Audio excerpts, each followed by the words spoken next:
Deuxième partie de la vidéo pour le dimanche 19 mai 2019. Donc voilà, j'ai pas pu faire tout dire dans la précédente vidéo. Donc c'est pour ça que je fais une seconde vidéo. Alors, en ce qui concerne donc mon trade actuel, donc là, en fait, je suis rentré en position à peu près vers 21h15 à peu près.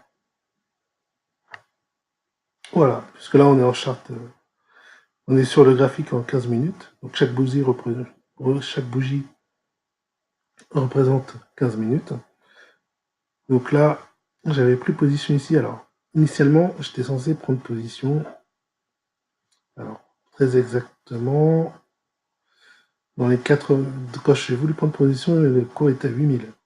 Alors, sur Kraken, encore ce fameux Kraken, j'ai eu quelques soucis à passer l'ordre. Ça me disait que mon compte, que mon solde était insuffisant, alors que bon, je comprenais pas. Finalement, en fait, c'est parce que j'avais un ordre d'ouverture de trade qui était placé vers 80-75 en attente. Et du coup, le fait qu'il soit en attente, ça veut dire que ça monopolise une partie du capital, automatiquement. Ce qui fait que quand j'ai voulu passer mes ordres ici, ça ne me les validait pas.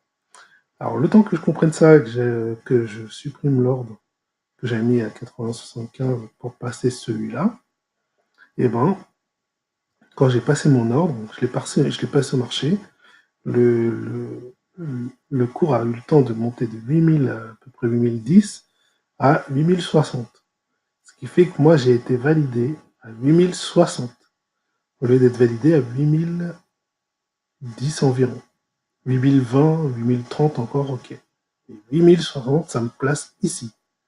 Et là, ça veut dire que j'ai un ordre qui est en cours, qui devrait être positif actuellement, puisque j'aurais dû être validé vers les 8010, normalement ici. Ça veut dire que là, le cours, comme vous voyez, il est en train de remonter là.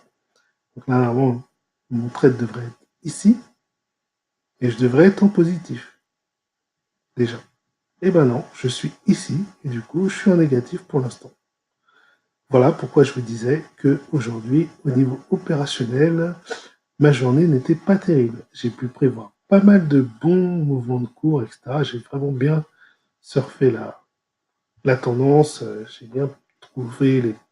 Enfin, voilà, j'ai réussi à bien trouver les moments où faire des achats de position. Par exemple, comme je l'ai dit hier soir, euh, voilà, après quelques erreurs de manipulation ou des trucs comme ça, ou des choses mal comprises sur Kraken qui n'est pas évident à comprendre, et ben voilà, je me retrouve avec en fait, par exemple ici, ce mouvement-là, j'aurais dû gagner même deux fois parce que j'aurais pu prendre ici, j'aurais pu prendre ici, enfin bon. Oui, parce que j'avais une zone aussi, donc j'avais une zone, voilà, comment dire, le range en jaune, il était à peu près comme ça, à peu près, je crois.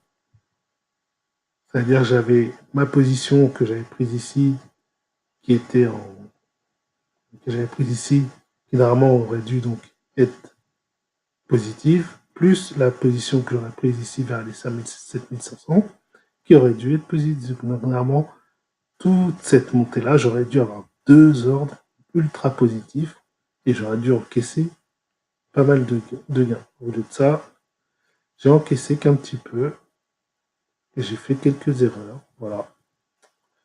Dû à, voilà. Kraken n'est pas forcément très pratique, enfin très facile à prendre en main au début. Et le temps de bien comprendre et tout ça, on peut faire des erreurs. C'est ce qui m'arrive. Et malheureusement, ben voilà, malgré une bonne analyse du marché, ben, qu'est-ce qui se passe? Je me fais avoir sur des mauvaises, sur le côté opérationnel en fait, simplement. Voilà, c'était pour juste expliquer voilà ce que je disais en début de vidéo. Donc là en ce moment, donc si vous avez, enfin voilà, il faut se positionner si jamais le cours revient, pour acheter s'il redépasse à nouveau la moyenne mobile en verte. C'est généralement un signal d'achat qui est le premier signal d'achat où on met pas trop de capital, histoire d'anticiper. Si vous voulez anticiper, après le trade sûr, c'est le dépassement, c'est la sortie de canal vers le haut. Quand on sort du canal vers le haut, là on est en trade. Là c'est ce qu'il y a de plus sûr au niveau trade. Et là on peut mettre un peu plus. Donc, je sais pas si vous avez 500 $ de capital. Bah, par exemple, vous mettez 150 sur un trade de dépassement de moyenne mobile. Et puis après, vous mettez le reste, 350, si ça dépasse le canal haussier bien comme il faut. Voilà. Et toujours avec des stops pour éviter de perdre trop en cas de retournement de marché, parce que ça peut arriver, même si ça dépasse là, ça peut très bien se retourner très rapidement tout de suite après. Il n'y a rien qui est infaillible. Donc, si ça dépasse, donc ça serait, on va dire qu'à 8180, si le cours dépasse 8180, on se positionne à l'achat. On peut déjà même placer un ordre d'achat sur son exchanger, sur Kraken, ou sur sa plateforme de trading. Voilà, fin de vidéo, merci de m'avoir écouté, et bon trade. Ciao.